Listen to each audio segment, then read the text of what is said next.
ಈಶ್ವರೋ ಗುರುರಾತ್ಮೇತಿ ಮೂರ್ತಿಭೇದ ವಿಭಾಗಿನೇ ವ್ಯೋಮವದ್ವ್ಯಾಪ್ತ ದೇಹಾಯ ದಕ್ಷಿಣಾಮೂರ್ತಯೇ ನಮಃ.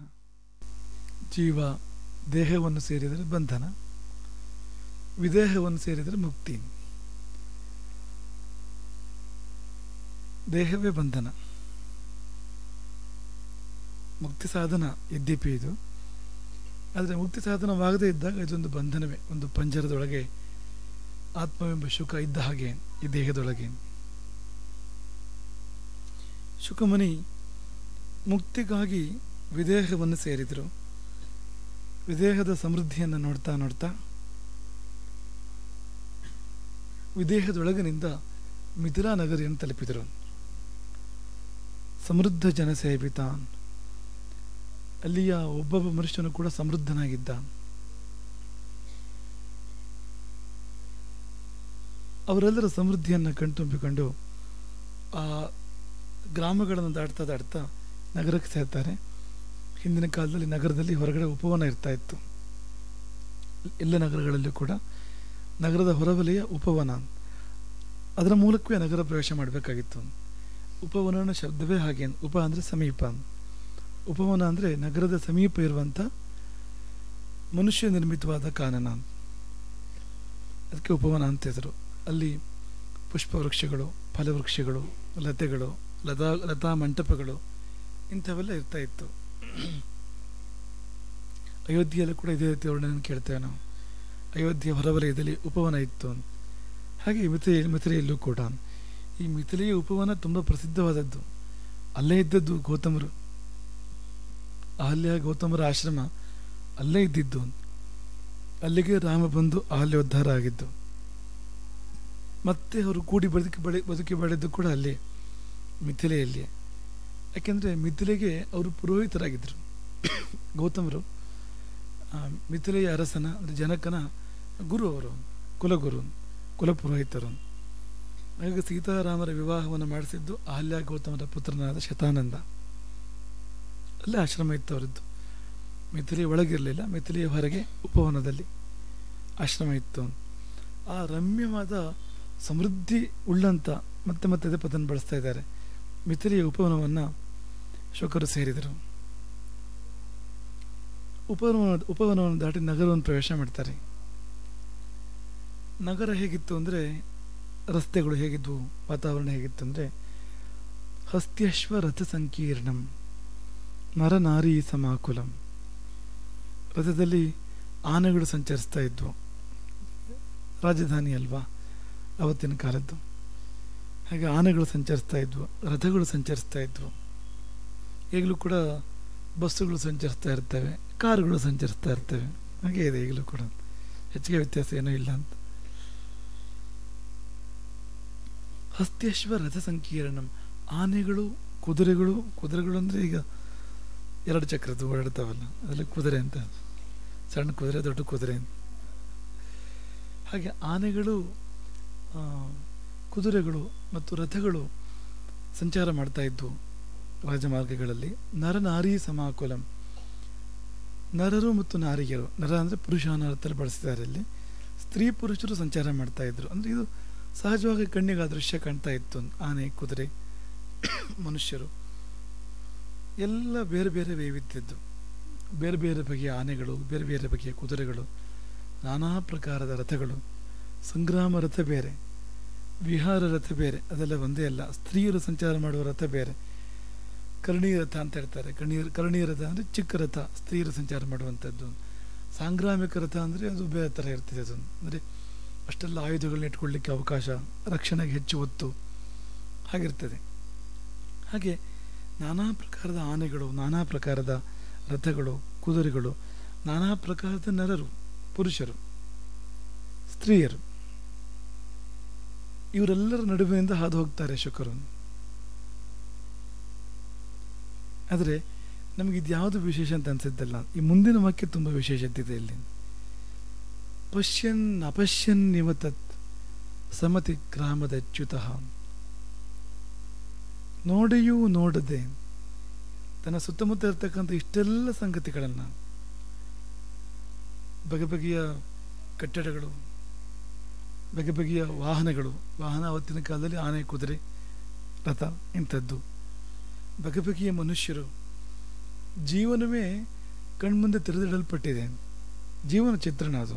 ಯಾರೋ ಒಬ್ಬನು ಭಾಳ ಒಳ್ಳೆ ಬಟ್ಟೆ ಹಾಕ್ಕೊಂಡು ಬರ್ತಾನೆ, ಯಾರೋ ಒಬ್ಬನು ಹಳೆ ಬಟ್ಟೆ ಹಾಕ್ಕೊಂಡು ಬರ್ತಾನೆ, ಚಿಂದಿ ಬಟ್ಟೆ ಹಾಕ್ಕೊಂಡು ಬರ್ತಾನೆ.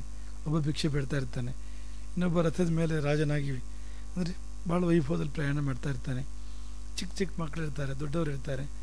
ಈ ರಸ್ತೆಗೆ ನಾವು ನಮ್ಮ ಕಣ್ಣನ್ನು ತೆರೆದರೆ ರಸ್ತೆಯಲ್ಲಿ ಇಡೀ ವಿಶ್ವರೂಪ ದರ್ಶನ ಅಂತ, ಒಂದು ಇಡೀ ಸಮಾಜದ ಸಂಪೂರ್ಣ ಚಿತ್ರಣವೇ ಸಿಗ್ತದೆ.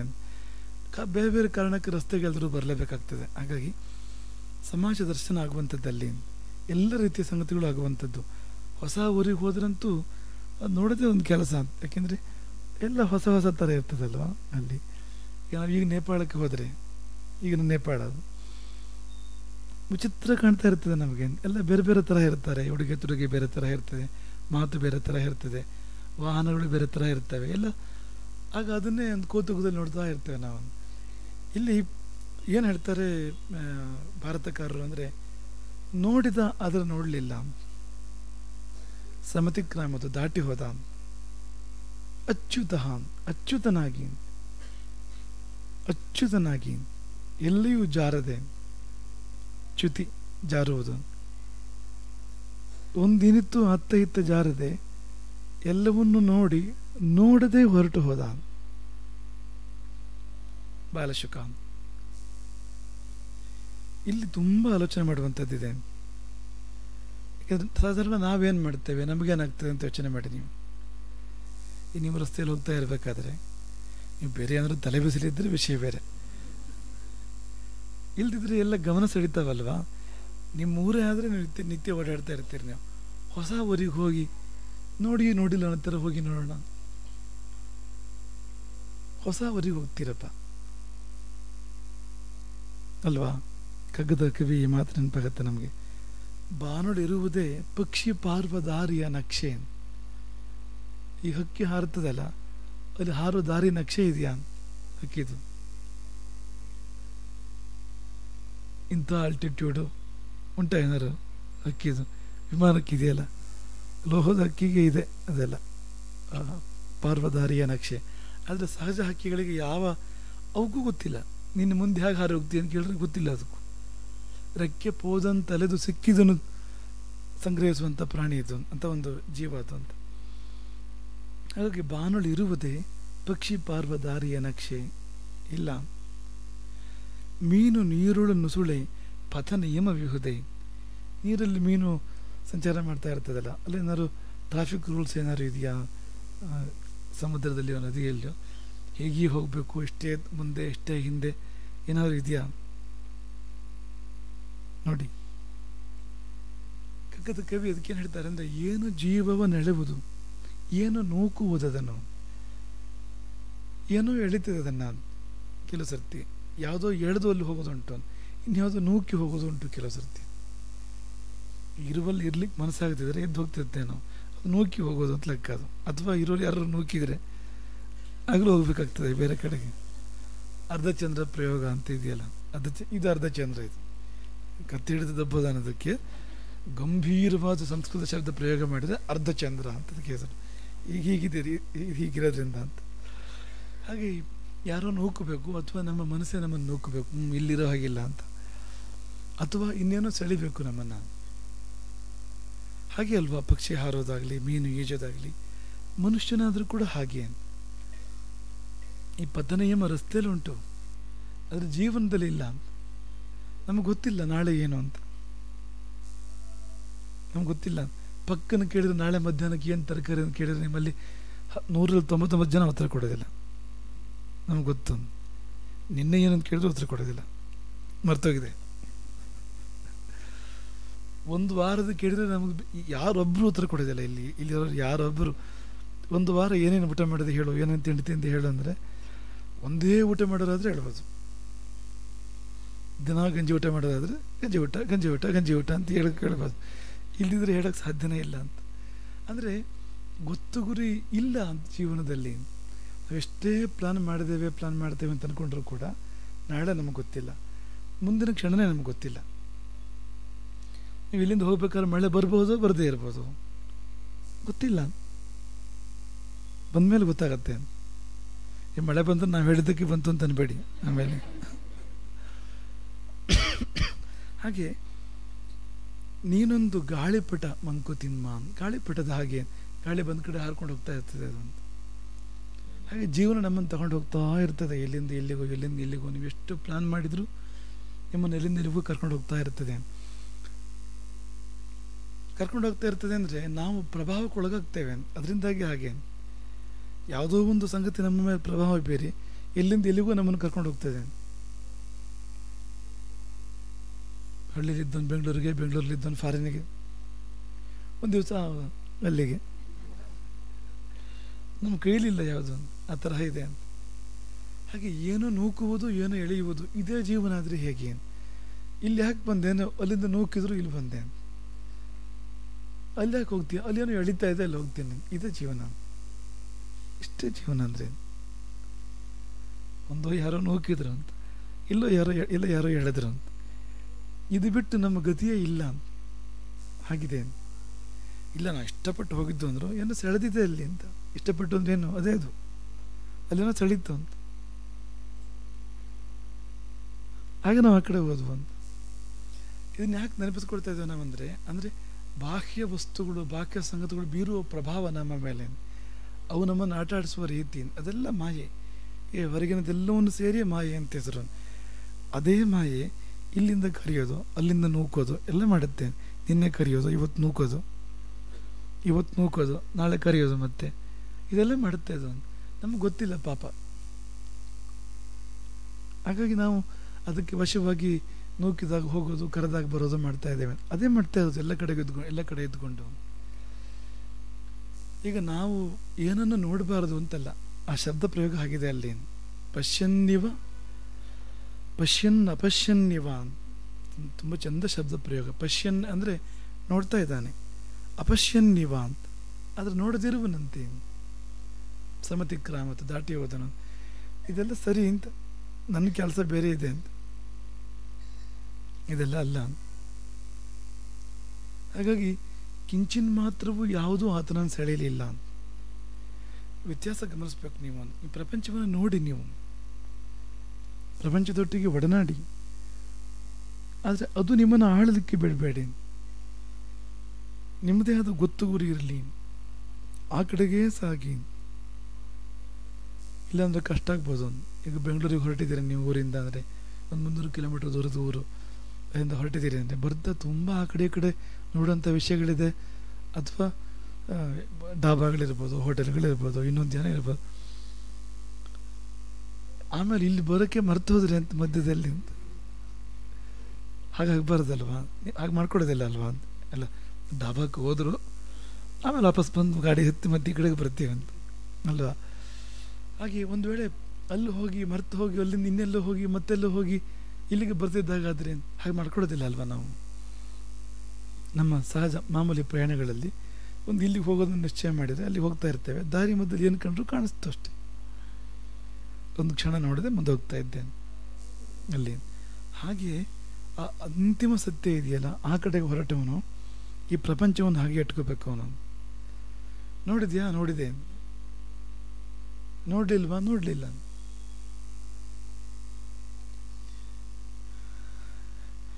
ಅದೇ ತುಂಬ ದೊಡ್ಡ ಸಂಗತಿ. ಅಂದರೆ ಈ ಒಂದೊಂದು ವಸ್ತುವು, ಒಂದೊಂದು ವ್ಯಕ್ತಿಯು ನಮ್ಮ ಮೇಲೆ ಪ್ರಭಾವ ಬೀರಿ ನಮ್ಮನ್ನು ಎತ್ತೆತ್ತಲೋ ಕರ್ಕೊಂಡು ಹೋಗ್ತಾ ಇದೆ.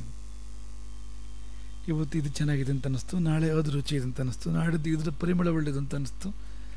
ಬಟ್ ನೀನು ಎಲ್ಲಿ ಅಂದರೆ ದಿನಕ್ಕೊಂದು ಕಡೆ.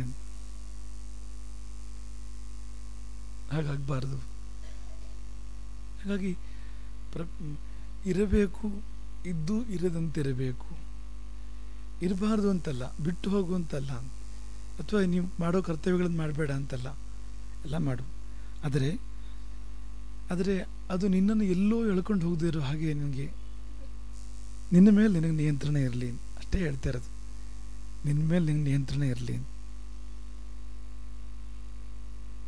ಈಗ ನಾವು ಹೋಗ್ತಾ ಇರ್ತೇವೆ, ಕಾರು ನಮ್ಮ ನಿಯಂತ್ರಣದಲ್ಲಿ ಇರಬೇಕಲ್ವಾ? ಯಾವ್ಯಾವ ಕಡೆಗೆ ಹೋಗ್ತಾ ಇದ್ರೆ ಅದರಷ್ಟಕ್ಕೆ ಅದು ಅಂತ ಹಾಗಾಗಬಾರ್ದಲ್ವಾ? ಹಾಗಾಗಿ ಅಚ್ಯುತಃ, ಎಲ್ಲಿಯೂ ಚ್ಯುತಿ ಹೊಂದದೆ, ಎಲ್ಲಿಯೂ ಅತ್ತ ಇತ್ತ ವಿಚಲಿತನಾಗದೆ ಸಮತಿಕ್ರಾಮತು, ಪೇಟೆಯನ್ನು ದಾಟಿದ. ನರನಾರಿ ಸಮಾಕುಲವಾದ ಆನೆ, ಕುದುರೆ, ರಥಗಳಿಂದ ಕೂಡಿದ ಮಾರ್ಗವನ್ನು ದಾಟಿ ಹೋದ. ಸಣ್ಣ ಸಣ್ಣ ವಿಷಯಗಳು, ತುಂಬ ಯೋಚನೆ ಮಾಡಲಿಕ್ಕಿರುವಂಥ ವಿಷಯಗಳು. ಗೀತೆ ಒಂದು ವಾಕ್ಯವನ್ನು ನೆನಪು ಮಾಡಿಕೊಡ್ತೇವೆ ನಿಮ್ಗೆ ನಾವು. ನೈವ ಕಿಂಚಿತ್ ಕರೋಮಿ ಇತಿ ಯುಕ್ತೋ ಮನ್ಯೇತ ತತ್ವವಿತು. ಬೇರೆ ಬೇರೆ ಕ್ರಿಯೆಗಳನ್ನು ಮಾಡುವಾಗಲೂ ಮಾಡದೇ ಇರುವಂತೆ ಇರಲಿಕ್ಕೆ ಬರ್ತದೆ ಅಂತ ಕೃಷ್ಣ ಹೇಳೋದು. ಪಶ್ಯನ್ ನೋಡ್ತೇವೆ ನಾವು, ಶೃಣ್ವನ್ ಕೇಳ್ತೇವೆ, ಸ್ಪೃಶನ್ ಸ್ಪರ್ಶ ಮಾಡ್ತಾ ಇರ್ತೇವೆ, ಜಿಘ್ರನ್ ಆಘ್ರಾಣಿಸ್ತಾ ಇರ್ತೇವೆ, ಪರಿಮಳ ತಗೋತಾ ಇರ್ತೇವೆ, ಅಶ್ನನ್ ಊಟ ಮಾಡ್ತೇವೆ, ಗಚ್ಚನ್ ನಡೆದು ಹೋಗ್ತಾ ಇರ್ತೇವೆ, ಸ್ವಪನ್ ನಿದ್ದೆ ಮಾಡ್ತಾ ಇರ್ತೇವೆ, ಶ್ವಸನ್ ಕೊನೆ ಪಕ್ಷಿ ಉಸಿರಾಡ್ತಾ ಇರ್ತೇವೆ, ಪ್ರಳಪನ್ ಹಲುಬ್ತಾ ಇರ್ತೇವೆ ಅಥವಾ ಮಾತಾಡ್ತಾ ಇರ್ತೇವೆ. ಪ್ರಳಾಪ ಅಂದರೆ ಹಲುಬೋದು ಅಂತಲೇ, ಆ ಶಬ್ದದಿಂದಲೇ ಬಂದಿರೋಂಥದ್ದು. ವಿಸರ್ಜನ್ ಬಿಡ್ತಾ ಇರ್ತೇವೆ, ಗೃಂಡನ್ ತಗೊಳ್ತಾ ಇರ್ತೇವೆ, ಉನ್ಮಿಷನ್ ಕಣ್ಣು ಬಿಡ್ತಾ ಇರ್ತೇವೆ, ನಿಮಿಷನ್ ಕಣ್ಣು ಮುಚ್ತಾ ಇರ್ತೇವೆ. ಇಷ್ಟೆಲ್ಲ ನಡೀತಾ ಇದ್ದರೂ ಏನೋ ನಡೀದಂತೆ ಇರಬಹುದು ಅಂತ ಕೃಷ್ಣ ಹೇಳೋದು. ಎಷ್ಟು ಕಾರ್ಯಕ್ರಮ ನಡೀತಾ ಇದ್ರು ನಮ್ಮ ಶರೀರದಲ್ಲಿ ಏನು ಆಗದೆ ಇರುವಂತೆ, ಅದೊಂದು ಬಂದರೆ ಎಷ್ಟು ಚೆನ್ನಾಗಿರೋದು. ಏನೆಲ್ಲ ಆದರೂ ಏನೂ ಆಗದೆ ಇರುವಂತೆ ಇರಪ್ಪ ಅಂದರೆ ಅಲ್ವಾ, ಅದೊಂದು ವಿಕುಟಿ ಸಿಕ್ಕಿದರೆ ಜೀವನ ಎಷ್ಟು ಚೆನ್ನಾಗಾಗ್ಬೋದು. ಅವಾಗ ದೇವರೇ ಇದಾಗೋದು ಬೇಡ ನನಗೆ, ದೇವರೇ ಅದಾಗೋದು ಬೇಡ ಅಂತ ಬೇಡ್ಕೊಳ್ಳೋದೇ ಬೇಡ, ಅದೇನು ಬೇಕಾದ್ರೂ ಆಗಲಿ ನಾನು ಇರೋ ಹಾಗಿರ್ತೇನೆ. ಅದೇ ಜೀವನದ ಇಡೀ ಗುಟ್ಟು ಅಲ್ಲಿದೆ. ಈಗ ಕ್ರಿಯೆ ನಮ್ಮ ಕೈಲಿಲ್ಲ, ಪ್ರತಿಕ್ರಿಯೆ ನಮ್ಮ ಕೈಲಿದೆ, ಅದು ಜೀವನ. ನಮಗೇನಾಗುತ್ತೆ ಬೇರೆ ಕಡೆಯಿಂದ ಅನ್ನೋದು ನಮ್ಮ ಕೈಲಿಲ್ಲ, ಆದರೆ ನಾವೇನು ಪ್ರತಿಕ್ರಿಯೆ ಕೊಡ್ತೇವೆ ಅನ್ನೋದು ನಮ್ಮ ಕೈಲೇ ಇದೆ. ನಾವು ವಿಚಲಿತವೇ ಆಗದೇ ಇದ್ದರೆ ಯಾವ ದುಃಖ ನಮ್ಮನ್ನು ಏನು ಮಾಡ್ತದೆ ಹೇಳಿ. ನಮಗೇನಾದ್ರು ಅಂಥ ಒಂದು ಮನಸ್ಥಿತಿ ಕಾಪಾಡಿಕೊಳ್ಳುವ ಶಕ್ತಿ ಬಂದರೆ, ನಮಗೆ ಯಾರೋ ಏನೋ ಮಾತಾಡ್ತಾ ಇರ್ಬೋದು, ಯಾರೋ ಏನೋ ನಮ್ಮ ಮೇಲೆ ಸಂಚು ಮಾಡ್ಬೋದು, ಯಾರೋ ಏನೋ ನಮಗೆ ಅಂದರೆ ದ್ರೋಹ ಮಾಡ್ಬೋದು, ನಿನ್ನೆ ಉಪಕಾರ ಪಡ್ಕೊಂಡು ಇವತ್ತು ದ್ರೋಹ ಮಾಡ್ಬೋದು, ಎಲ್ಲ ಇರ್ಬೋದು. ಅದೆಲ್ಲ ಇದ್ದರೂ ಕೂಡ ನಾನಿದ್ದ ಹಾಗೆ ಇರ್ತೇನೆ, ನಾನು ಒಂದು ನನ್ನ ಕೈಲಿ ಇರಬೇಕಲ್ವಾ. ಅದೇನಾದ್ರು ಆಗಲಿ, ನೀನು ಹೀಗಿರು, ಅದೇನಾದ್ರು ಕಲ್ತ್ಕೊಂಡ್ರೆ ಜೀವನ ಅದ್ಭುತ ಆಗ್ಬೋದು, ಪರಮಾದ್ಭುತ ಆಗ್ಬೋದು ಅಂತ ನೋಡಿ. ಪ್ರಯತ್ನ ಮಾಡಿ ಅಂತ ಆ ಕಡೆಯಿಂದ ಈ ಕಡೆ ಏನು ಬೇಕಾದ್ರೂ ಆಗ್ತಾ ಇರಲಿ, ಈ ಕಡೆಯಿಂದ ಮಾತ್ರ ನಾನು ಕಂಟ್ರೋಲಲ್ಲಿದ್ದೇನೆ, ನಾನು ಎಷ್ಟು ಮಾಡಬೇಕು ಅಷ್ಟೇ ಮಾಡ್ತೇನೆ, ಹೇಗೆ ಮಾಡಬೇಕು ಹಾಗೆ ಮಾಡ್ತೇನೆ. ಹಾಗಿರೋಕ್ಕೆ ಸಾಧ್ಯವಾ? ಸಾಧ್ಯ ಅದು ಅಂತ, ಖಂಡಿತ ಸಾಧ್ಯ ಅದು. ನಾವು ನಮ್ಮ ನೆಲೆಯಿಂದ ಕದಲದೇ ಇರೋದು ಅಂತ, ಅಚ್ಯುತ ಅನ್ನೋ ಶಬ್ದಕ್ಕೆ ಅರ್ಥ ಅದು ಅಂತ. ನಮ್ಮನ್ನು ಕದಲಿಸೋದಕ್ಕೆ ನಾನಾ ಪ್ರಕಾರದ ಪ್ರಯತ್ನಗಳು ನಡೀಬೋದು. ವಿಶ್ವಾಮಿತ್ರ ತಪಸ್ ಮಾಡ್ತಾ ಇದ್ದಾಗ ನೋಡಿ, ಒಂದ್ಸಾರಿ ಮೇನಕ್ಕೆ ಬರ್ತಾಳೆ, ಒಂದ್ಸರಿ ರಂಬೆ ಬರ್ತಾಳೆ. ಮೇನಕ್ಕೆ ಬಂದು ಅವನನ್ನು ಪ್ರಚೋದನೆ ಮಾಡ್ತಾಳೆ, ಅಲ್ಲಿ ಅವನ ಕಾಮನೇನು ಪ್ರಚೋದನೆ ಮಾಡ್ತಾಳೆ. ರಂಬೆ ಬಂದು ಅವನು ಕೋಪವನ್ನು ಪ್ರಚೋದನೆ ಮಾಡ್ತಾಳೆ. ರಂಬೆ ಇಂದ್ರ ಬಂದು ಬೇರೆ ಬೇರೆ ಥರದ ಪ್ರಚೋದನೆಗಳು. ಶುನಶೇಪ ಬಂದು ಕರುಣೆಯನ್ನು ಪ್ರಚೋದನೆ ಮಾಡ್ತಾನೆ ನೋಡಿ. ತ್ರಿಶಂಕು ಬಂದು ಅಹಂಕಾರನ ಪ್ರಚೋದನೆ ಮಾಡ್ತಾನೆ. ವಸಿಷ್ಠರು ಆಗೋದಿಲ್ಲ ಅಂತ ಹೇಳಿದರು ಯಜ್ಞ ಮಾಡಿಸೋದಕ್ಕೆ, ಹಾಗೆ ನಿಮ್ಮ ಹತ್ರ ಬಂದೆ, ಹೇ ಬಿಡು ನಾನು ಮಾಡಿಸ್ತೇನೆ ಅಂತ ಎದ್ದಾಯಿತು ವಿಶ್ವಾಮಿತ್ರ. ತಪಸ್ಬಿಟ್ಟು ಜೀವಂತ ಇದ್ದಾಗಲೇ ಸ್ವರ್ಗ ಕಾಣಬೇಕು, ಸಶರೀರ ಸ್ವರ್ಗಕ್ಕೆ ಹೋಗಬೇಕು. ವಸಿಷ್ಠರ ಮಕ್ಕಳು ಆಗೋದಿಲ್ಲ ಅಂತ ಹೇಳಿದ್ದಾರೆ, ಹಾಗೆ ನಿಮ್ಮ ಹತ್ರ ಬಂದೆ. ಮೊದಲೇ ಚೂರು ಇರ್ತಾ ಇಲ್ವೋ ಮನಸ್ಸಲ್ಲಿ ಅಂತ, ನಾನು ಅವಶ್ಯ ಮಾಡ್ತೇನೆ, ಯಾಕೆ ಆಗೋದಿಲ್ಲ ಅಂತ ಎದ್ದಾಯಿತು. ಆದರೆ ಈ ಏತನ ಮಧ್ಯೆ ತಪಸ್ಸು ಬಿಟ್ಟು ಹೋಯ್ತಲ್ವಾ, ತಪಸ್ಸು ನಿಂತು ಹೋಯ್ತಲ್ವ, ಅದನ್ನು ಗಮನಿಸಲಿಲ್ಲ ಅಂತ. ಒಂದೊಂದು ಕಡೆಯಲ್ಲಿ ಒಂದೊಂದು ಭಾವಗಳು, ಆ ಒಂದೊಂದು ಭಾವಗಳನ್ನು ವಿಶ್ವಾಮಿತ್ರ ದಾಟಿದ್ದು ಕಾಣುತ್ತೆ ಅಲ್ಲೆಲ್ಲ. ಅಹಂಕಾರ, ಕನಿಕರ ತಪ್ಪಲ್ಲ, ಅಸ್ಥಾನ ಕಾರುಣ್ಯ. ನಾವು ಮಾಡೋ ಕೆಲಸ ಬಿಟ್ಟು ಕನಿಕರ ಮಾಡೋದು ತಪ್ಪಾಗತ್ತೆ ಕೆಲವು ಸರ್ತಿ. ಅರ್ಜುನಂಗೆ ಕನಿಕರ ಬಂದ್ಬಿಡ್ತಲ್ಲ ಇದ್ದಕ್ಕಿದ್ದಾಗೆ, ಅಂತ ಕನಿಕರ ಬರಬಾರ್ದು. ಹಾಗೆ ಈಗ ಒಂದು ಅಪ್ಸರೆ ಬಂದಾಗ ವಿಚಲಿತ ಆಗಬಾರ್ದು, ಸರಿ. ಹಾಗಂತ ಸಿಟ್ಟು ಮಾಡಿ ಶಾಪ ಕೊಟ್ಬಿಟ್ರೆ ಅದು ಇನ್ನೊಂದು ಥರದ ಚಾಂಚಲ್ಯ, ಅದು ಮಾಡಬಾರ್ದು ಅಂತ. ಅದ್ಯಾಕೆ ಮಾಡಬೇಕು ಅಂತ ಸಹಜವಾಗಿರು, ಅದೊಂದು ಜೀವ,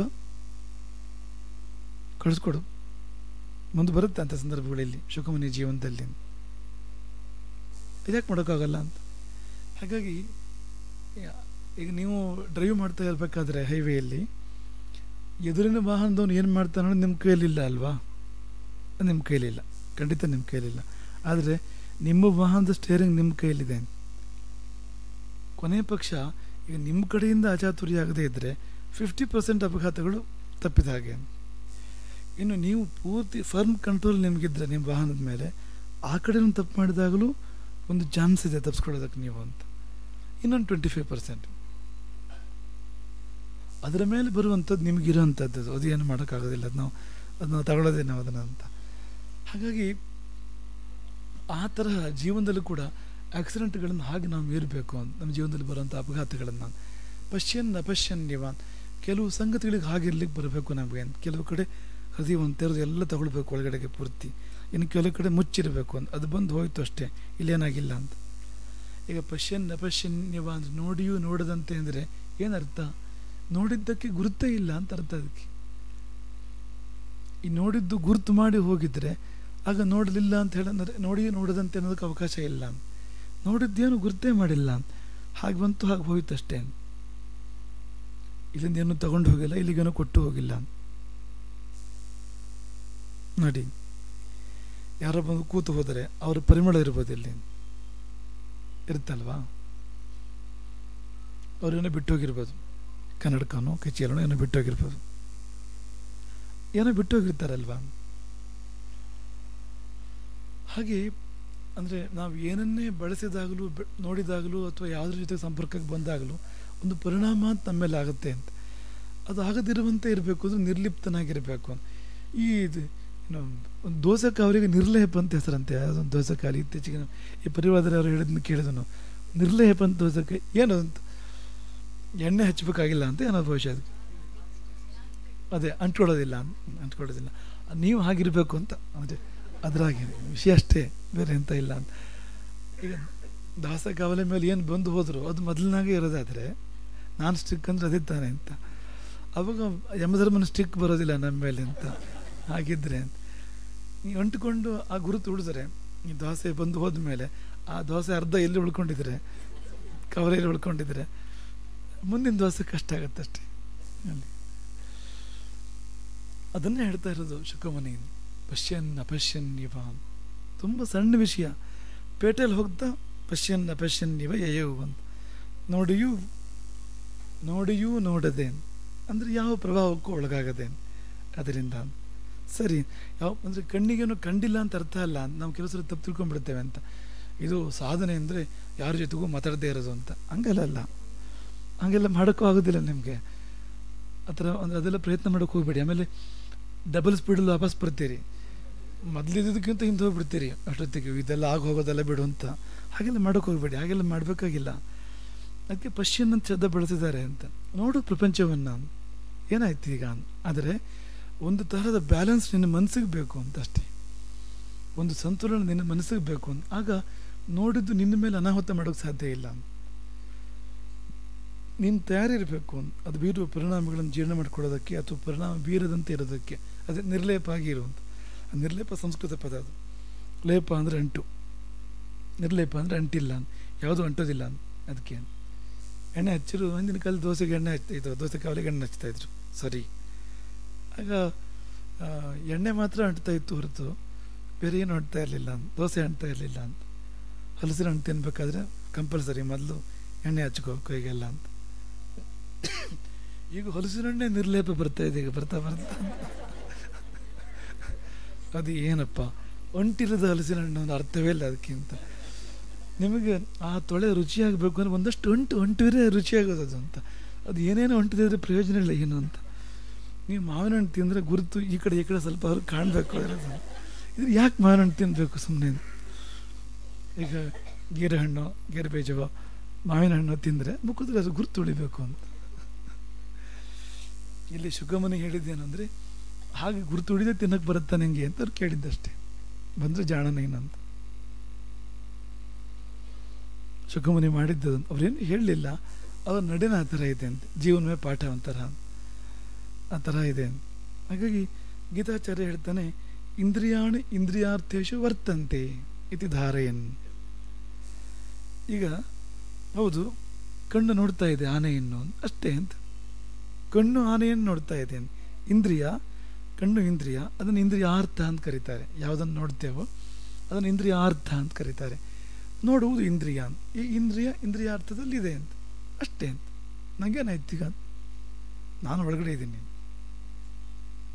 ಇನ್ನೂ ಹಿಂದಿದ್ದೀನಿ ನಾನು ಅಂತ. ಅದು ನಾನಲ್ಲ. ಈ ಭಾವ ಬೇಕು ಅಂತ ಕೃಷ್ಣ ಹೇಳ್ತಾನೆ. ಎಷ್ಟೋ ಸಂಗತಿಗಳಿಗೆ ಅಷ್ಟೇ ಬೆಲೆ ಕೊಡಬೇಕು ನಾವು ಅಂತ. ಹೌದು, ಕಣ್ಮುಂದಿತ್ತು ಅದು ಅಂತ, ಅಕ್ಷಯಪಟದಲ್ಲಿ ಅದರ ಚಿತ್ರ ಬಿದ್ದಿದೆ ಒಂದ್ಸರ್ತಿ, ಅಷ್ಟೇ ಅದು. ಆ ಥರ ಇಟ್ಕೊಳ್ಳೋದಕ್ಕೆ ಕಲಿಬೇಕು ಅಂತ. ನೀವು ಎಲ್ಲದಕ್ಕೂ ರಿಯಾಕ್ಟ್ ಮಾಡಬೇಕಾಗಿಲ್ಲ ಅಂತ. ಮೊಟ್ಟ ಮೊದಲನೇದು ಅಂದರೆ ಖಂಡಿತವಾಗಿಯೂ ಎಲ್ಲಕ್ಕೂ ರಿಯಾಕ್ಟ್ ಮಾಡಬೇಕಾಗಿಲ್ಲ. ಸುಮ್ಮನೆ ಎನರ್ಜಿ ವೇಸ್ಟ್. ಯಾರು ಕೇಳಿದ್ರು ನಿಮ್ಮ ರಿಯಾಕ್ಷನ್ನ ಅಂತ? ಕೇಳಿಲ್ಲ ಅಂತ. ಬಹುತೇಕ ಸಂಗತಿಗಳಿಗೆ ರಿಯಾಕ್ಟ್ ಮಾಡಬಾರ್ದು, ಅದ್ರ ಪಾಡಿಗೆ ಅದಿರ್ತದೆ, ಬಿಡಿ ಅದು ಅಂತ. ಇನ್ನು ರಿಯಾಕ್ಟ್ ಮಾಡುವಾಗಲೂ ನಮಗೆ ಸಂಯಮ ಬೇಕು. ಯಾವುದಕ್ಕೆ ಮಾಡಬೇಕು, ಎಷ್ಟು ಮಾಡಬೇಕು ಬೇಕು. ನಮಗೆಲ್ಲ ಅಂಥದ್ದೆಲ್ಲ ಏನೂ ಮಾಡೋದಿಲ್ಲ, ರಿಯಾಕ್ಟ್ ಮಾಡಿ ಆಗಿಬಿಡುತ್ತೆ, ಬೇಕಾಗಿರೋದಿಲ್ಲ ಅಂತ. ಅವನು ತುಂಬ ನೆಮ್ಮದಿಲಿರ್ತಾನೆ. ಈಗ ಸುಮ್ಮನೆ ದಿನ ಇಡೀ ರಿಯಾಕ್ಟ್ ಮಾಡಿದ್ಯಾರನ್ನು ನೆಮ್ಮದಿಲಿರ್ತಾನೆ ಅವನು ಅಂತ. ರಿಯಾಕ್ಟ್ ಮಾಡಬೇಕಾದ್ರೆ ಪ್ರಭಾವ ನಮ್ಮ ಮೇಲೆ ಆಗಿರ್ಬೇಕಲ್ಲ, ಆದ್ಮೇಲೆ ತಾನೆ ರಿಯಾಕ್ಟ್ ಮಾಡೋದು ಅಂತ. ಹಾಗಾಗಿ ಇಂದ್ರಿಯಾಣಿ ಇಂದ್ರಿಯಾರ್ಥೇಶು ವರ್ತಂತೆ. ಕಣ್ಣಿಗೆ ನೋಡೋದು ಕೆಲಸ ನೋಡ್ತಾ ಇದೆ, ಬಿಡು, ಆಯಿತು ನೋಡಲಿ ಅಂತ. ಅಂಥ ಒಂದು ಸ್ಥಿತಿ ಸಂಪಾದನೆ ಮಾಡೋಕ್ಕೆ ಸಾಧ್ಯವಾ? ಗೀತಾಚಾರ್ಯ ಕೇಳ್ತಾನೆ. ಹಾಗೆ ಬ್ರಹ್ಮಣ್ಯಾಧಾಯ ಕರ್ಮಾಣಿ ಸಂಗಂ ತ್ಯಕ್ತ್ವಾ ಕರೋತಿ ಯಃ ಲಿಪ್ಯತೆ ನ ಸ ಪಾಪೇನ ಪದ್ಮಪತ್ರಮಿವಾಂಬಸ. ನೀರೊಳಗಿನ ಕಮಲದಳದಂತೆ. ಪದ್ಮಪತ್ರಮಿವಾಂಬಸ, ನೀರೊಳಗೆ ಇದೆ ಪದ್ಮಪತ್ರ, ಆದರೆ ನೀರು ಅದಕ್ಕೆ ತಗಲಿಲ್ಲ. ಅಂದರೆ ತಗಲಿಲ್ಲ, ನೀರು ತಗುಲೇ ಇದೆ ಅದಕ್ಕೆ, ಆದರೂ ತಗಲಿಲ್ಲ ಅಂತ. ಅದೇ ಅದು ಅಂತ, ಆ ಬ್ಯಾಲೆನ್ಸ್ ಅದು ಅಂತ. ನೀವು ಅದ್ರ ಮೇಲೆ ನೀರು ಹಾಕಿ ಕುಡೀರಿ ಬೇಕಾದ್ರೆ, ಆ ಕಮಲ ದಳದಲ್ಲಿ ನೀರು ಹಾಕ್ಕೊಂಡು ಕುಡೀರಿ, ಆಮೇಲೆ ನೋಡಿ ಅದು ಅದ್ರ ಪ್ರಕಾರ ಇದೆ ಅದಂತ. ಅದ್ರ ಮೇಲೆ ಒಂದು ವೇಳೆ ಜಲಬಿಂದುಗಳು ಇದ್ದರೂ ಕೂಡ ಇವೇ ಅಷ್ಟೇ ಹೊರತು ಅಂಟಿಕೊಂಡಿಲ್ಲ ಅಂತ. ಪದ್ಮಪತ್ರ ಮೀಮಾಂಬಸ. ಯಾರಿವನು ಅಂದರೆ ಎಲ್ಲ ತನ್ನ ಕರ್ಮಗಳನ್ನು ಈಶ್ವರನಲ್ಲಿ ಸಮರ್ಪಣೆ ಮಾಡಿದವನು. ಗೀತಾಚಾರ್ಯ ಹೇಳ್ತಾನೆ, ಸಂಗಮ್ ತ್ಯಕ್ತ್ವ, ಅಂಟಿಲ್ಲ, ಎಲ್ಲ ಮಾಡ್ತಾನೆ ಆದರೆ ಅಂಟಿಲ್ಲ, ಅಂಟದೇ ಇರು ಅಂತಷ್ಟೇ. ಅದಕ್ಕೆ ದೊಡ್ಡ ಉದಾಹರಣೆ ಕೊಬ್ಬರಿ. ಚಿಪ್ಪಿನ ಒಳಗಿರುವ ಕೊಬ್ಬರಿ ಇರ್ತದಲ್ವ, ತೆಂಗಿನಕಾಯಿ ಹೊರಗಿಂದ ಚಿಪ್ಪಿದೆ, ಕವಚ ಇದೆ, ಒಳಗೆ ಇರುವ ತಿರುಳು ಕೊಬ್ಬರಿ ಆಗಿದೆ. ಕೊಬ್ಬರಿ ಆಗೋಕ್ಕಿಂತ ಮುಂಚೆ ಅಂಟ್ಕೊಂಡಿರ್ತದೆ, ಅದು ಬಲವಾಗಿ ಅಂಟ್ಕೊಂಡಿರ್ತದೆ ಇದಕ್ಕೆ, ಆ ಚಿಪ್ಪಿಗೆ ಕವಚಕ್ಕೆ ಅಂಟ್ಕೊಂಡಿರ್ತದೆ. ಆದರೆ ಒಂದು ಸ್ವಲ್ಪ ಪಕ್ವ ಆದಮೇಲೆ, ಜೀವನದಲ್ಲಿ ಸ್ವಲ್ಪ ಮುಂದೆ ಹೋದ್ಮೇಲೆ, ಕೊಬ್ಬರಿ ಒಂದು ಹಂತ ಬಂದ ಮೇಲೆ ಅದೇನು ಮಾಡುತ್ತೆ ಅಂದರೆ ಅದು ಆ ಕವಚನ ಬಿಟ್ಬಿಡುತ್ತೆ. ಅದನ್ನು ಹಾಗಂತ ಕವಚ ಬಿಟ್ಟು ಹೊರಗಡೆ ಹಾರಲ್ಲ, ಅದು ಒಳಗೆ ಇದೆ. ಅದು ಈಗಂದರೆ ಟಕ ಟಕ ಶಬ್ದ ಬರುತ್ತೆ ಈಗಂದ್ರೆ ಅಂತ, ಅದರೊಳಗೆ ಇದೆ. ಅಂದರೆ ಕವಚದ ಒಳಗೆ ಇದೆ, ಚಿಪ್ಪಿನೊಳಗೆ ಇದೆ, ಆದರೆ ಅಂಟ್ಕೊಂಡಿಲ್ಲ. ಇದು ಯೋಗಿಯ ಸ್ಥಿತಿ. ಅವನು ಎಲ್ಲರ ಜೊತೆಗೂ ಇರ್ತಾನೆ, ಅವನು ಎಲ್ಲರಂತೆ ಇರ್ತಾನೆ, ಅವನು ಎಲ್ಲವನ್ನೂ ಮಾಡ್ತಾ ಇರ್ತಾನೆ, ಆದರೆ ಯಾವುದಕ್ಕೂ ಅಂಟ್ಕೊಂಡಿರಲ್ಲ. ಯಾಕೆಂದ್ರೆ ಇನ್ಯಾವುದಕ್ಕೂ ಅಂಟ್ಕೊಂಡಿರ್ತಾನೆ ಅವನು ಅಂತ ಅಷ್ಟೇ. ಇನ್ಯಾವುದೋ ಒಂದು ಅತಿಶಯವಾದ ಅದ್ಭುತವಾದ ಆದಿ ವಸ್ತುವಿಗೆ ಅಂಟ್ಕೊಂಡಾಗ ಇದೆಲ್ಲ ಅಂಟುಗಳು ಕಳ್ಚ್ಕೊಳ್ತವೆ.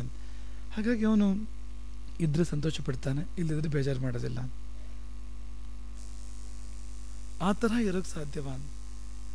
ಎಲ್ಲರನ್ನೂ ಪ್ರೀತಿಸ್ತಾ, ಎಲ್ಲರನ್ನೂ ಆಧರಿಸ್ತಾ, ಎಲ್ಲರ ಜೊತೆಗೆ ಬದುಕ್ತಾ, ಹಾಗಂತ ಒಂದು ಇಲ್ಲ ಅಂತ ಮಾನಸಿಕವಾಗಿ ಹೋಗದೆ, ಇಲ್ಲ ಅನ್ನೋ ಕಾರಣಕ್ಕೆ ಜೀವನವನ್ನೇ ಕಳ್ಕೊಂಡು ಬಿಡ್ತೇನೆ ಅನ್ನೋ ಥರ ಹೋಗದೆ, ಆಯಿತು ಅಂತ, ಸರಿ ಅಂತ, ಮುಂದೆ ನೋಡು ಅಂತ ಅನ್ನೋ ಥರ ಇರೋಕ್ಕೆ ಸಾಧ್ಯವ? ಅದೇ ಅವಿಚಲತೆ ಅಂತ, ಅಂದರೆ ಅಚಲತೆ. ಒಂದು ಘಟನೆ ಆಗಿ ಹೋದ ಮೇಲೂ ನಾವು ಸಹಜವಾಗಿ ಇರ್ಲಿಕ್ಕೆ ಬರುವಂಥದ್ದು, ಅದೊಂದು ಅದ್ಭುತ. ಅದು ಜೀವನಕ್ಕೆ ತುಂಬ ಬೇಕಾದ ಒಂದು ಸಂಗತಿ. ಒಂದು ಘಟನೆ ನಡೆದು ಹೋದ ಮೇಲೆಯೂ ತುಂಬ ಸಹಜವಾಗಿರಬೇಕು, ಮೊದಲಿದ್ದಾಗೆ ಇರಬೇಕು, ಏನು ವ್ಯತ್ಯಾಸ ಇಲ್ಲ. ಮೊದಲಿದ್ದದನ್ನು ವ್ಯತ್ಯಾಸ ಮಾಡಬೇಕಾದ್ರೆ ಅವನು ಹೇಳಬೇಕು, ಅದಕ್ಕೆ ಬೇಕಾಗಿ ಏನಾದ್ರು ವ್ಯತ್ಯಾಸ ಮಾಡಿದ್ರೆ ಮಾಡ್ಬೋದು ಹೊರತು ಬೇರೆ ಕಾರಣಕ್ಕೇನು ವ್ಯತ್ಯಾಸ ಇಲ್ಲ, ನಾನು ಇದ್ದಾಗಿರ್ತೇನೆ. ಅಂಥ ಒಂದು ಸ್ಥಿತಿ ತುಂಬ ಜೀವನಕ್ಕೆ ಸಹಾಯ ಮಾಡುವಂಥದ್ದು. ಅದನ್ನೇ ಇಲ್ಲಿ ಕೃಷ್ಣನು ಅದನ್ನೇ ಹೇಳ್ತಾ ಇದ್ದಾನೆ, ಅಂಟು ಬಿಡು, ಎಲ್ಲ ಕರ್ಮಗಳನ್ನು ಮಾಡು, ಅವನಿಗೆ ಸಮರ್ಪಣೆ ಮಾಡಿ ಮಾಡು, ನಿನ್ನದಪ್ಪ ನಿನಗಪ್ಪ ಅನ್ನೋ ಭಾವದಲ್ಲಿ ಮಾಡು, ಆಗ ನಿನಗೆ ಯಾವ ಅಂಟು ಕೂಡ ಇಲ್ಲ. ಅಂಟಿಲ್ಲದೆ ಇರ್ಬೋದು. ಅಂಟು ಅಂದರೆ ಬಂತು ನೋಡಿ ತೊಂದರೆ. ಅಂಟು ಗಂಟು ನಂಟು ಎಲ್ಲ ಹತ್ತಿರ ಇದೆ ಶಬ್ದಗಳು, ಎಲ್ಲ ಒಂದೇ ಅರ್ಥ. ಒಂದು ನಂಟು ಅಂದರೆ ಒಂದು ಅಂಟು, ಅದು ಅಂತ, ಅದು ಗಂಟೆ, ಅದು ಗಂಟೆ ಅಂದರೆ ಸ್ಥೂಲವಾಗಿ ಕೂಡ ಹಾಗೆ, ಗಂಟು ಅನ್ನುವಾಗ ಸೇರ್ಕೊಳ್ಳೋದು ಅಂತ, ಬಿಡದಂತೆ ಅಂತ. ಆದರೆ ಅದೊಂಥರ ಬದುಕನ್ನೇ ಗಂಟು ಮಾಡುತ್ತೆ, ಕಗ್ಗಂಟು ಮಾಡುತ್ತೆ. ಅದೇ ಆ ರಾಮಭದ್ರಾಚಾರ್ಯ ಶೋಕ ಹೇಳ್ತಾ ಇದ್ರು ಯಾವಾಗಲೂ, ಯಾವತಃ ಕುರುತೆ ಜಂತು ಸಂಬಂಧಾನ್ ಮನಸಃ ಪ್ರಿಯಾನ್ ತಾವಂತೋಸ್ಯ ನಿಘನ್ಯಂತೆ ಹೃದಯೇ ಶೋಕಶಂಕವಃ. ಎಷ್ಟು ಆ ರೀತಿಯ ಸಂಬಂಧಗಳನ್ನು ಮಾಡ್ಕೊಳ್ತೀಯೋ ನೀನು, ಅಷ್ಟು ಶೋಕದ ಶಂಕುಗಳು ನಿನ್ನ ಎದೆಯಲ್ಲಿ ನೆಡಲ್ಪಟ್ಟು ಅಂತ ತಿಳ್ಕೊ. ಅಷ್ಟು ಮೊಳೆ ಹೊಡೆದ ಹಾಗೆ ನಿನ್ನ ಹೃದಯಕ್ಕೆ. ಆ ಥರದ ಅಂಟುಗಳನ್ನು ಎಷ್ಟು ಮಾಡ್ಕೋತೀಯೋ ನೀನು ಹೊರಗಡೆಗೆ, ಎಷ್ಟು ಅಂಟು ಮಾಡ್ಕೋತೀಯೋ ಅಂದರೆ ಎಷ್ಟು ವ್ಯಕ್ತಿಗಳ ಜೊತೆಗೆ ಅಂಟು ಬಳಸ್ಕೊಳ್ತೀಯೋ, ವ್ಯಕ್ತಿಗಳ ಜೊತೆಗೆ ವಸ್ತುಗಳ ಜೊತೆಗೆ, ಅಷ್ಟು ಮಳೆ ಹೊಡೆದಂತೆ ನಿನ್ನ ಎದೆಗೆ. ಅದು ನೋವಾಗೋದೆ ನಿಸ್ಸಂಶಯ. ನೋವಾಗದಿರೋ ಒಂದು ನಂಟನ್ನು ತೋರಿಸ್ಕೊಡಿ ನೀವು. ಒಂದು ಅಂಟು ಬಂದು ಅದು ನೋವಾಗದಿರೋದನ್ನು ತೋರಿಸ್ಕೊಡಿ. ಒಂದೊಂದು ಸವಾಲು ಅದೊಂದು. ಯಾವ ಬಗೆಯ ಬಾಂಧವ್ಯ ಆದರೂ ಆಗ್ಬೋದು. ಅದೊಂದು ನಂಟು ಬಂತು, ನೋವು ಬಂತು ಅಂತಲೇ ಅರ್ಥ. ಅದೇ ಬಾಂಧವ್ಯ ಇದೆ, ಆದರೆ ಅಂಟಿಲ್ಲ ಅಂತಾದರೆ ನೋವಾಗೋದಿಲ್ಲ ಅಂತ. ಅವನು ಹೋಗಿ ಬರ್ತೇನೆ ಅಂದರೆ ಆಯ್ತು ಹೋಗಿ ಬಾ ಅಂತ ಹೇಳ್ತೀನಿ ನಾವು, ಆ ಥರ ಇರಬೇಕು ಅಂತ. ಇಲ್ಲ ಅಂದರೆ ಅಯ್ಯೋ ಅಂತ ಎದೆ ಹಿಡ್ಕೊಂಡು ಕೂತ್ಕೊಂಡ್ಬಿಡ್ತೀವಿ, ಹೊರಟ್ಬಿಟ್ಯಾ ಅಂತ. ಹಾಗಿಲ್ಲದೆ ಇರೋಕ್ಕಾಗತ್ತ. ಹಾಗಂತ ಅಂಟಿಲ್ಲ ಅಂದರೆ ಈಗ ತಾಯಿ ಮಗುವಿಗೆ ಹಾಲು ಕೊಡದೆ ಇದ್ಬಿಟ್ರೆ ಆ ಥರ ಅಲ್ಲ ಅದು ಅಂತ. ಹಾಲು ಕೊಡಬೇಕು ತಾಯಿ ಮಗುವಿಗೆ, ತುಂಬ ಪ್ರೀತಿಯಿಂದ ಹಾಲು ಕೊಡಬೇಕು. ಪ್ರೀತಿಗೆ ನಮ್ಮ ವಿರೋಧ ಇಲ್ಲವೇ ಇಲ್ಲ. ವಿರೋಧ ಇಲ್ಲ ಮಾತ್ರ ಅಲ್ಲ, ಅದು ಬೇಕು. ಅದೆಲ್ಲ ಬದುಕಬಾರ್ದು, ಪ್ರೀತಿಯಿಂದಲೇ ಬದುಕಬೇಕು. ಆದರೆ ಮೋಹ ಅಲ್ಲ. ಮೋಹ ಬೇರೆ. ಮೋಹ ಅಂದರೆ ಅಂಟು, ಅದು ನೋವು ಮಾಡುತ್ತೆ ನಮಗೆ. ಪ್ರೀತಿ ನೋವು ಮಾಡೋದಿಲ್ಲ ಯಾವಾಗಲೂ. ಮೋಹ ನೋವು ಮಾಡುತ್ತೆ, ಪ್ರೀತಿ ಆನಂದವನ್ನು ಕೊಡುತ್ತೆ. ಈ ಪ್ರೀತಿ ಬಂದ ಕೂಡ ಹಿಂದ್ಗಡೆಯಿಂದ ಗೊತ್ತಾಗದಿರುತ್ತಲ್ಲ, ಮೋಹನ ಬಂದುಬಿಡುತ್ತೆ. ಯಾವ ಬಂತು ಅಂತಲೇ ಗೊತ್ತಿರೋದಿಲ್ಲ ನಮಗದು. ಅದು ಯಾವಾಗ ಗೊತ್ತಾಗುತ್ತೆ ಅಂದರೆ ಒಂದು ಚೂರು ಏನಾದರೂ ವ್ಯತ್ಯಾಸ ಆದ ಕೂಡಲೇ ನೋವಾಗತ್ತಲ್ಲ, ಆಗ ಗೊತ್ತಾಗುತ್ತೆ ಆ ಸಮಯದಲ್ಲಿ. ಹಾಗಾಗಿ ಅಂಥ ಬದುಕುವ ಪಾಠವನ್ನು ಶುಕಮುನಿ ನಮ್ಗೆ ಹೇಳ್ಕೊಡ್ತಾ ಇದ್ದಾರೆ. ಕೇವಲ ತನ್ನ ನಡಿಗೆಯಿಂದ, ತನ್ನ ಹೆಜ್ಜೆಯಿಂದ ಅಲ್ಲೆಲ್ಲೋ ಕಣ್ಣಿಟ್ಟು ರಸ್ತೆ ಮಧ್ಯದಲ್ಲಿ ನಡ್ಕೊಂಡು ಹೋಗ್ತಾ ಇದ್ದಾರೆ. ಹಾಗಂತ ರಸ್ತೆ ನೋಡ್ತಾ ಇಲ್ಲ ಅಂತ ಅರ್ಥ ಅಲ್ಲ. ರಸ್ತೆ ನೋಡದಿದ್ರೆ ಎದುರುಗಡೆಯಿಂದ ಆನೆನೂ ಬರ್ತಾ ಇದೆ ಅಂತಾಯ್ತು, ಕುದುರೆನೂ ಬರ್ತಾ ಇದೆ ಅಂತಾಯ್ತು. ಆನೆ ಕುದುರೆ ಕೆಳಗಡೆಗಾದರೆ ಅಲ್ಲೇ ಮೋಕ್ಷ.